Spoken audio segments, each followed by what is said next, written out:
So yeah mga kamerks, meron tayong papalitan sa ating caliper na dual disc.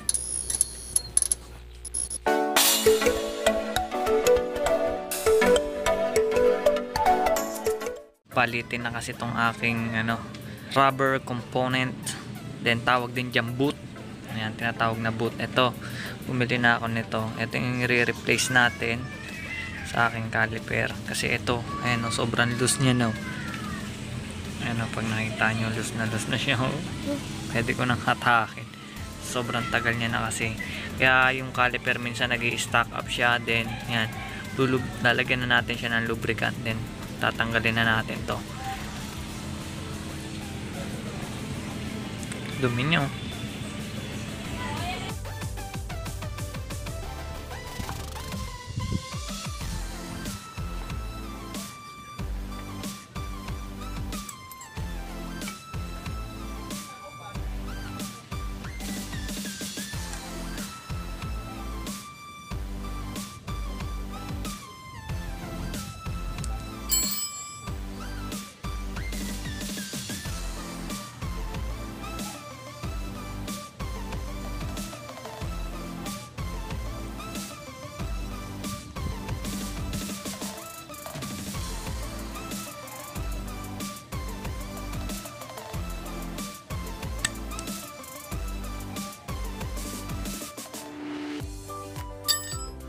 Then kung makikita nyo pala mga kamerks, yung rubber boot ko is sobrang lawlaw niya na, sobrang laki niya na. At tips lang pala mga kamerks, kung maglilinis kayo ng caliper, iwasan nyo gumamit ng gas, mabasa ng gasolina yung rubber na yan kasi may tendency malusaw yan o kaya mag-expand siya, masira. Kaya hindi talaga nililinis ng gasolina yan.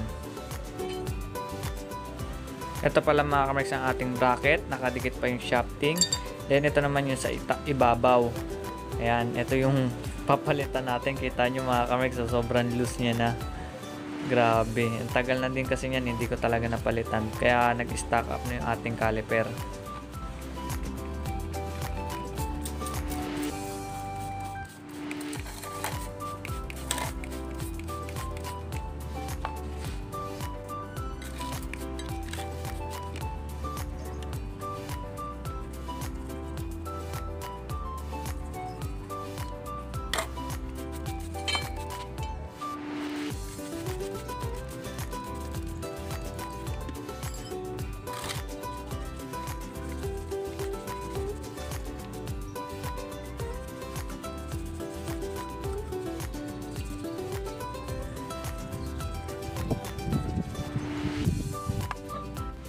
Then ito rin pala mga kamerks, tinatawag na hanger. Ito yung nagkiklip sa ating pads, nag-hold siya sa mismong dalawang butas. Kaya ayan, need nyo muna din tanggalin yan para makuha natin at mabuksan yung pinaka pad at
C200S is naka-convert na galing sa old ang aking dual disc.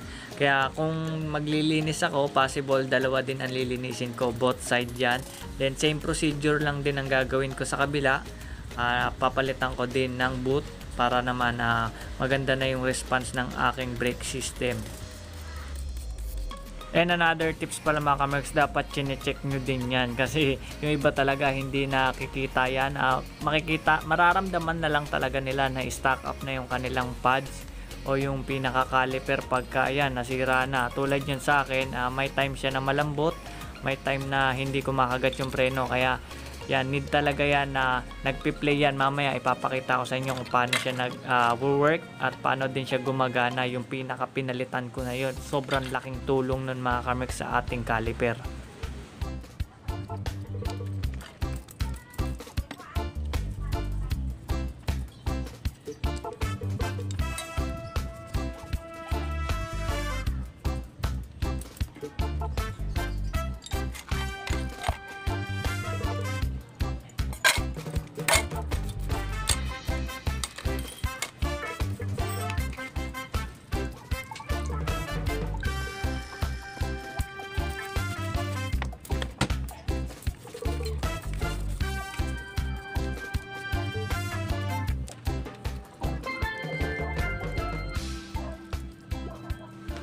Dahil may nag-request sa akin itong video na to, at ito na sir ang inyong request, sana mapanood nyo ito. Then salute sa inyo sir, ride safe din sa pag-comment sa aking YouTube channel.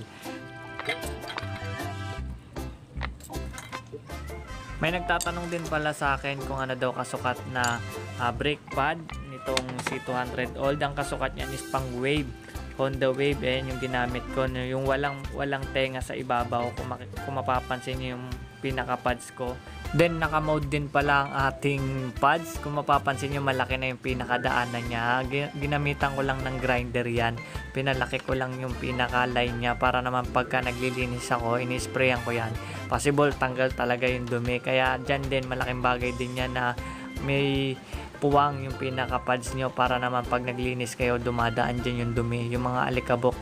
Kaya yan yung pangalawang linis ko. Medyo malinis na siya, matagal din kasing nag-stock up tong aking ngayon ko lang talaga na asikaso dahil may mga schedule ako sa gawa. Then ayan mga kamerks, pinagbigyan ko yung request sa akin.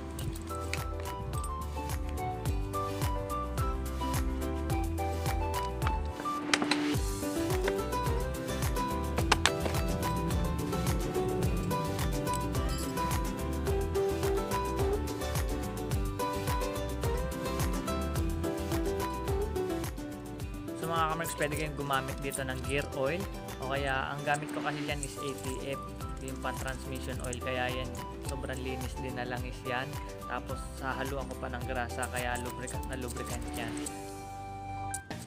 Then may nagtatanong din pala kung ano yung spray ko. Ang ginagamit ko is degreaser. Meron talagang formulated na ginawa na degreaser at nagbebenta rin pala ako nyan. Comment down below na lang kung paano kayo mag-avail at details na lang din para sa info ng aking degreaser. Kung malayo man kayo hindi kayo makapag-avail, alternative pwede nyo gamitin is WD-40.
So ayan mga kamerks, makikita nyo yung difference kanina na stock up. Then ito, possible naglalaro na siya, oh. Kitang kita nyo naman. At ayan, malaking bagay yan kasi nandyan yung laro, yung pinaka play ng ating caliper. Kasi once na nagpipress kayo, lumalabas yung dalawang piston. Then yung bracket natin, yung caliper lang ang gumagalaw, which is yun talaga dapat ang standard para nagpe-play siya. Kaya importante yung boot na pinapalit natin sa ating caliper.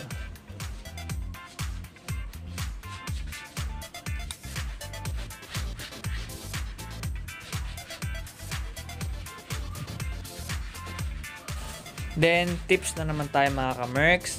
So yan, pag bibili kayo ng aftermarket na pads, so marami yan, na-experience ko na yan. Bumili ako ng bago, tapos pagkabit ko, okay naman yung boot, okay naman din yung caliper tsaka bracket.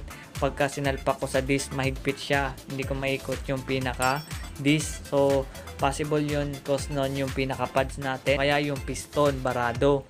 So dapat yung piston nyo nagpi-play yan, testingin nyo yan, pipress nyo lang yung pump, then ibabalik nyo yan.